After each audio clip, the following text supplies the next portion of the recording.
I wanted to jump right into the thick of things without any preamble, but I cannot do that without making something perfectly clear. Though my most recent Dark Souls video got generally positive reception, there were a few critics saying that I was presenting my theory as definitive while presenting evidence that was anything but. That was not my intention, and I'll admit, I should have been a little more careful with my words. My intention with this new series of videos is to investigate possible links between Dark Souls and real-world mythology. I only discuss these possible links if I can back them up with at least some evidence, as well as logical inference. In the future, unless I say that I believe something is definitive, I highly suggest you take my analysis as informed speculation, especially considering that I am a newcomer to this franchise. One thing that I will say that I believe is definitive is that the lore of Dark Souls is a genius amalgamation of pre-existing religious myths, and I think the greatest example of that fact lies with the first game's creation myth.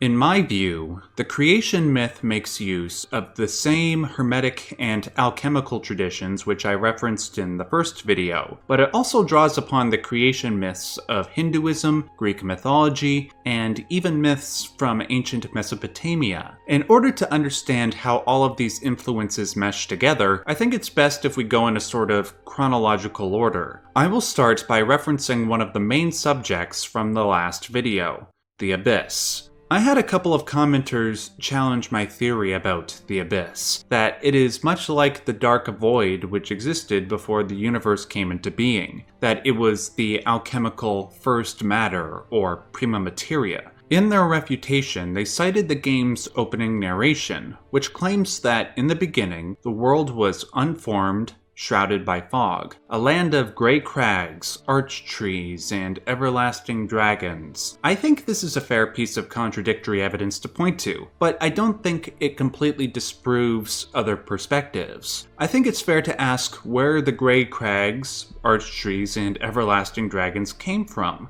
It's possible that they were always there from the beginning, but there's also evidence suggesting they weren't. If you look at the descriptions of the covetous serpent rings, particularly those from Dark Souls 1 and 3, they describe the serpent as an imperfect dragon, as a snake that could have been, but never was, a dragon. What this obviously suggests is that before there were everlasting dragons, there were the serpents that would inevitably evolve into dragons. So what else came before the Age of Ancients? If the perspective that I put forward in the last video is correct, the world originated from some sort of first matter, a dark matter personified in things like the Abyss and potentially Ash Lake. It is from that first matter that not only the grey crags and arch trees sprang forth, but the serpents who then became dragons. But again, this is speculation. It is possible that, in Miyazaki's mind, the crags, trees, and dragons are the starting point. Nobody knows. In fact, the history of this ancient period and the characters who were present at the time is also contested.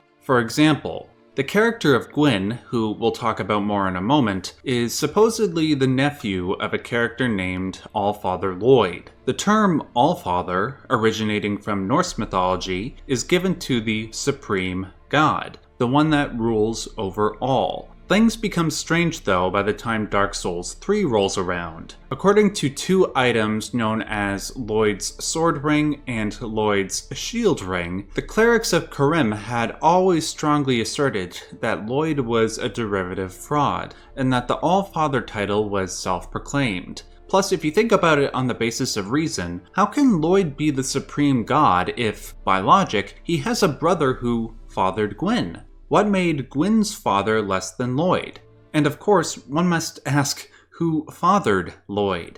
This sort of thing points to a hierarchy of gods that exist throughout the cosmos and rule over different worlds. But again, trying to make sense of the way the world came to be, let alone agree upon it, is impossible, regardless if we're talking about Dark Souls or our real-world creation myths. However, indulge me for a moment, if you will, as I put forward one interpretation. The names LLOYD and GWYN are of Welsh origin. When translated to English, LLOYD means grey and GWYN means white. If one were to try and attribute a particular meaning to this, one could maybe relate it back to the way the world was in the Age of Ancients, with the quote-unquote grey crags. Given the contested history surrounding LLOYD, whether he was a god or not, and his complete lack of presence in the series, maybe LLOYD was an invention. Maybe LLOYD was an attempt to personify the way the world was before it began, in the same way that the alchemists used things like the Ouroboros or Mercurius to personify the Prima Materia, aka the world soul. This would also be appropriate because the color gray and the Prima Materia, symbolized by the Ouroboros and Mercurius, are unions of opposite elements. In this particular picture of the Ouroboros, for example, you see white and black united in a paradoxical cycle. As for how this applies to LLOYD, let me ask you this. What happens when you mix the colors black and white together? Well, you get the color gray. But let me remind you, this is just speculation. LLOYD could be a real character, or he could be a personification of the world's soul, of the way the world was before time began. We might never know for sure. I might return to this concept at a later date, but for now, let's turn to something a little bit easier to understand and accept. As the opening narration states, the element of fire appeared out of nowhere at the beginning of the world. With fire came disparity, heat and cold, life and death, and of course light and dark. So what we have here is the animating power of fire giving life to the universe. The fire separates the original grayness of the prior world, when all the opposites of life were united. This, of course, reflects the sudden appearance of the Logos from the Christian creation myth. When God said, "Let there be light," the light went out into the lifeless universe and separated the unified opposites. There was darkness contrasted by light, sky contrasted by water, etc. After this Logos-like power shows up in Dark Souls, in the form of the first flame, the four lords came forth. These, of course, are Gravelord Nito, the Witch of Izalith, the aforementioned GWYN, and the furtive Pygmy. Within these four lords, we see contrasting opposites as well. Gravelord Nito symbolizes death, obviously, and the Witch of Izalith symbolizes life. Though it is generally accepted in the Soulsborne fandom that the Witch of Izalith symbolizes life, I will explain in a couple of minutes for those who are skeptical. As well, GWYN symbolizes light, and the furtive Pygmy, naturally, symbolizes dark. For as Darkstalker Koth says, the furtive Pygmy possessed the dark soul. I cannot help but link the appearance of these four contrasting opposites with the appearance of the four classical elements in the Hermetic and alchemical creation myths. Allow me to read you a passage from Book 3 of the Corpus Hermeticum, and you can tell me whether or not some of this sounds like the Dark Souls myth. Quote, "There was a darkness in the deep, and water without form, and there was a subtle breath, intelligent, which permeated the things in chaos with divine power. Then when all was yet undistinguished and unwrought, there was shed forth holy light, and the elements came into being. And the fiery substance was articulated with the gods therein. And each god, by his several powers, set forth that which he was bidden to put forth." The elements this passage references are generally understood to be the four classical ones: earth, wind, fire, and water. Fire being the opposite to water, and earth being the opposite to wind. One of the more famous Hermeticists, Robert Fludd, illustrates this creation in his magnum opus titled The Metaphysical, Physical, and Technical History of the Two Worlds, namely the Greater and the Lesser.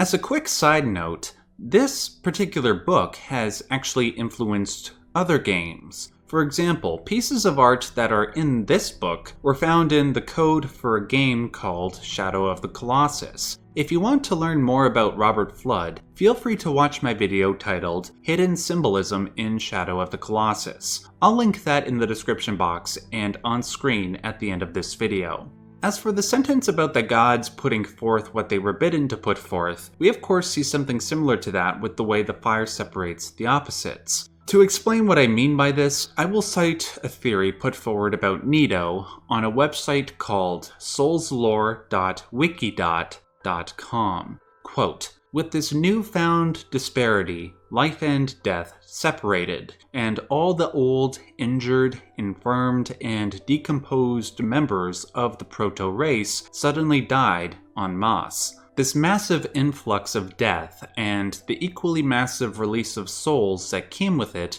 coalesced into one being, Nito, who became the first of the dead. This could explain his strange skeletal form, which places him so apart from his fellow lords, and also the fact that his body seems to be made of several humanoid skeletons. And of course, this coalescing is also seen in the other three opposite figures. The Witch of Izalith symbolizes life for several reasons, a few of which include the fact that she is associated with the concept of chaos. After all, she has 7 daughters known as the 7 Daughters of Chaos. Chaos is symbolically feminine, for it is the cosmic womb that gives birth to life. In case you haven't already guessed based on that description, chaos is another name for the world soul, or PRIMA MATERIA. As well, the boss known as the Bed of Chaos, which was created by the Witch of Izalith, is curiously in the shape of a womb. And of course, GWYN symbolizes light for several reasons, namely that he wields lightning bolts and he produces offspring that rule over the sun and the moon. To conclude this video, I want to address GWYN's ability to use lightning bolts to defeat dragons. This too is a motif common to many creation myths. Unlike everything I've said before, I am confident that what I am about to say is definitive. To quote Mircea Eliade, the battle of a god against an Ophidian or a marine monster is well known to constitute a widespread mythological theme. When Eliade says Ophidian, he means a snake or some sort of reptile. A dragon certainly falls under this category. For example, there is a story in the Hindu text known as the Rig Veda. One story features the Rig Veda's most popular god, Indra, destroying an evil dragon known as Vrtra. The weapon Indra uses to destroy Vrtra is known as a Vajra, which translates to thunderbolt. In Greek mythology, this pattern continues with the serpentine monster known as Typhon. At first, Typhon attempted to become supreme ruler of the cosmos, and he defeated Typhon, ushering in a new cosmogonic era. The oldest example of a god fighting a chaos-dwelling serpent or dragon lies probably in the oldest creation myth that we know of. In the Mesopotamian creation myth known as the Enuma Elish, Marduk defeats the primordial serpent Tiamat. After doing so, Marduk splits Tiamat's body into 2 and creates the heavens and the earth from her body.